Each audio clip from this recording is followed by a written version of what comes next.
16 কোটি টাকা ব্যয়ে নির্মিত মডেল মসজিদ ও ইসলামিক সাংস্কৃতিক কেন্দ্রে এখনো নামাজ আদায় করতে পারেন না মুসল্লিরা।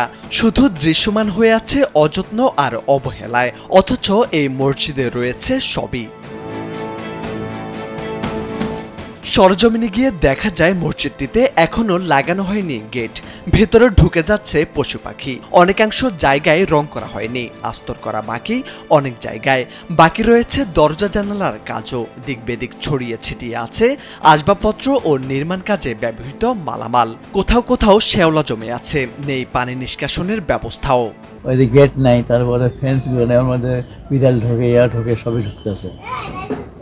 খালি কাজ হবে, কাল হবে, পরশু হবে, হতেইছে, এইভাবে চলছে।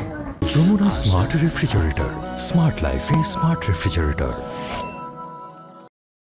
গাইবান্ধার পলাশবাড়ী উপজেলার মডেল মসজিদ ও ইসলামিক সাংস্কৃতিক কেন্দ্রটি উদ্বোধন করা হয়েছিল 2023 সালের জুলাইতে। সারা দেশের ন্যায় পঞ্চম পর্যায়ে নির্মাণাধীন 50টি মডেল মসজিদ উদ্বোধনের অংশ হিসেবে ভিডিও কনফারেন্সের মাধ্যমে উদ্বোধন করা হয়েছিল। কিন্তু উদ্বোধনের পর গেল 16 মাসেও নামাজ আদায় করতে পারেননি মুসল্লিরা। এতদিন পেরিয়ে গেলেও অদৃশ্য কারণে থমকে আছে এখানকার কার্যক্রম। অভিযোগ রয়েছে গণপূর্ত বিভাগের গাফিলতির জন্যই শেষ হচ্ছে না এসব কার্যক্রম। এর মধ্যে আবার আটকে রয়েছে নিয়োগ প্রক্রিয়াও। ইমাম, মুয়াজ্জিন এবং খাদেম পদে নিয়োগ বিজ্ঞপ্তি প্রকাশ করা হলেও অদৃশ্য কারণে তা আটকে যায়। দীর্ঘদিন পেরিয়ে গেলেও গণপূর্ত বিভাগ মসজিদটি প্রশাসনের কাছে হস্তান্তর না করায় স্থগিত রয়েছে এসব কার্যক্রম। স্থানীয় মুসল্লিদের দাবি দ্রুত হোক এর সমাধান। কিন্তু এখন পর্যন্ত ইমাম, মুয়াজ্জিন, খাদেম নিয়োগ না হওয়ার কারণে এখন পর্যন্ত এখানে নামাজ হচ্ছে না।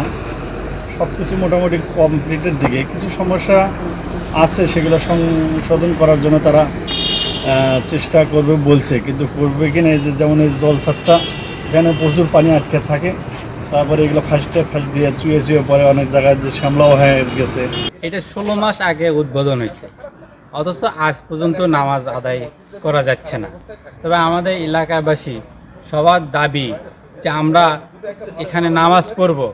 এটা আমি সহ আমার এলাকাবাসী প্রাণের দাবি যে আসলে অতি দ্রুত টিওনা মহোদয়ের কাছে আকুল আবেদন, তিনি যেন অতি সত্বর দ্রুত কিভাবে চালু করা যায় সেই বিষয়ে উনি দ্রুত ব্যবস্থা নেন।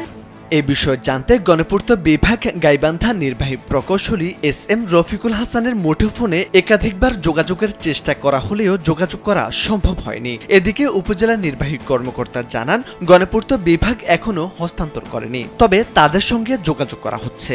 মডেল মসজিদ উদ্বোধন হয়েছে, কিন্তু এখনো পর্যন্ত আনুষ্ঠানিকভাবে গণপূর্ত বিভাগের কাছ থেকে আমরা পুরো কাজটা বুঝে পাই নাই।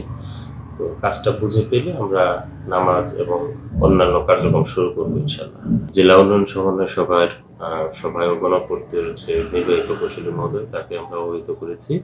অসম্পূর্ণ কাজ দ্রুত শেষ করে নামাজ আদায়ের জন্য মসজিদটি খুলে দেওয়ার জোর দাবি জানান এলাকাবাসী ও মুসল্লিরা। মোরশেদ আলম, কালবেলা।